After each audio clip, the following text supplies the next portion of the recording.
పశ్చిమ గోదావరి జిల్లా భీమవరంలో వైసీపీ అధినేత వైఎస్ జగన్ ఆక్వా రైతులతో సమావేశమయ్యారు. ఆక్వా రంగం తీవ్ర సమస్యలు చిక్కుకుందని, రైతులు గిట్టుబాటు ధరలు లేక ఇబ్బందులు పడుతున్నారని జగన్ ఆరోపించారు. సీడ్ ధరల పెరుగుదల, సిండికేట్ల కారణంగా ఆక్వా రైతులు నష్టపోతున్నారని విమర్శించారు.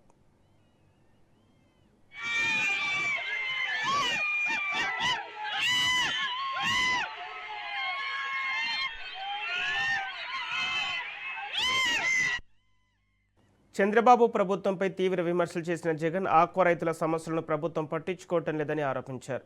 గతంలో ఆక్వా రంగం కోసం ఏర్పాటు చేసిన అప్సడా వ్యవస్థను ప్రస్తుతం ప్రభుత్వం నిర్వీర్యం చేసిందని అన్నారు. ఆక్వా రైతులకు అండగా ఉంటామని, భవిష్యత్తులో రైతుల ప్రభుత్వం వస్తుందని జగన్ వ్యాఖ్యానించారు.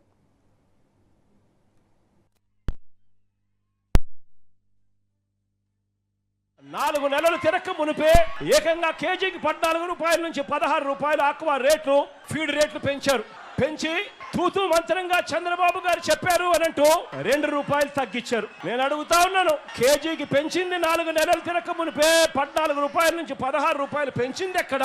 తగ్గించింది కేవలం ముష్టేసినట్టు 2 రూపాయలు తగ్గించడం అంటే ఏమిటి అని అడుగుతా ఉన్నా. ఇది ఎలా ఉంది అనంటే, చంద్రబాబు నాయుడు గారి భాషలో చెప్పాలి అంటే 100 కొరడాల దెబ్బలు కాదు, 98 కొరడాలే అని చెప్పినట్టుగా ఉంది చంద్రబాబు నాయుడు గారి బాటలో. ఇష్టానుసారంగా ఫీడ్ రేట్లు పెంచుకుంటూ పోతే రైతాంగం ఎలా బ్రతుకుతుంది అని చెప్పి నేను చంద్రబాబు నాయుడు గారి ప్రభుత్వాన్ని గట్టిగా నిలదీస్తూ అడుగుతా ఉన్నా. Andhra Pradesh state aquaculture development authority 2020 ఆగస్టులో మన ప్రభుత్వం ఏకంగా చట్టమే తీసుకొచ్చింది. ఈ ఆప్సెడాకు సాక్షాత్తు ముఖ్యమంత్రి చైర్మన్ గా ఉంటాడు అని చెప్పి ఆప్సడా చట్టంలో నిర్దేశించడం జరిగింది. ఆక్వా రంగంలో ఒక రెగ్యులేటరీ బాడీని తీసుకొని వస్తే, ఆ రెగ్యులేటరీ బాడీకి ఆప్సడా అని పేరు పెట్టి, ఆ రెగ్యులేటరీ బాడీకి సీఎంఏ చైర్మన్ గా ఉంటూ సీడ్ రేట్లు, ఫీడ్ రేట్లు, మందుల రేట్లు, ప్రాసెసింగ్, కొనుగోలు ధరలు, మార్కెటింగ్, వీటిలో ఎక్కడ ఏ సమస్య వచ్చినా కూడా రైతాంగానికి నేరుగా తోడుగా ఉండేది ముఖ్యమంత్రి ఉంటాడు అని చెప్పి ఈ రోజు రాష్ట్రంలో మన కంపెనీలన్నీ కూడా ఇష్టానుసారంగా ఫీడ్ ధరలు పెంచుకుంటూ పోతా ఉన్నారు.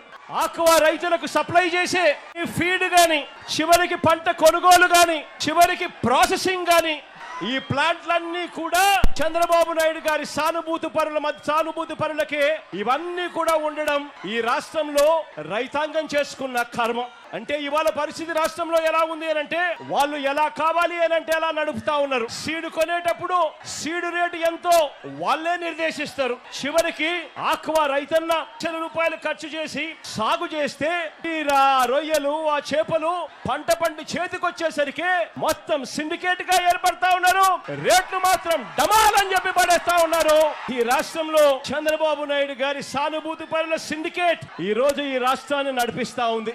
ఎప్పుడు కూడా రాష్ట్రంలో జరగని విధంగా ఈ రోజు ఆక్వా రంగము మొత్తం మీద రైతాంగం అంతా కూడా ఈ రోజు వేసిన ఏ పంటకు కూడా గిట్టుబాటు ధరలు రాని పరిస్థితిలో రైతాంగం ఉంటే, ఆక్వా రంగంలో కూడా అంతకన్నా దయనీయమైన పరిస్థితులు కనిపిస్తా ఉన్నాయి. ఈ రోజు ఇక్కడ జరుగుతా ఉన్న పరిస్థితులు చూస్తే ఏ ఒక్కరికైనా కూడా, మానవత్వం ఉన్న ఏ ఒక్కరికైనా కూడా ముఖాన కన్నీళ్లు రావాల్సిందే. అంత దయనీయమైన పరిస్థితిలో ఈ రోజు ఆక్వా రంగం ఉంది. ఇష్టానుసారంగా ఫీడ్ ధరలను పెంచుకుంటా పోతా ఉన్నారు.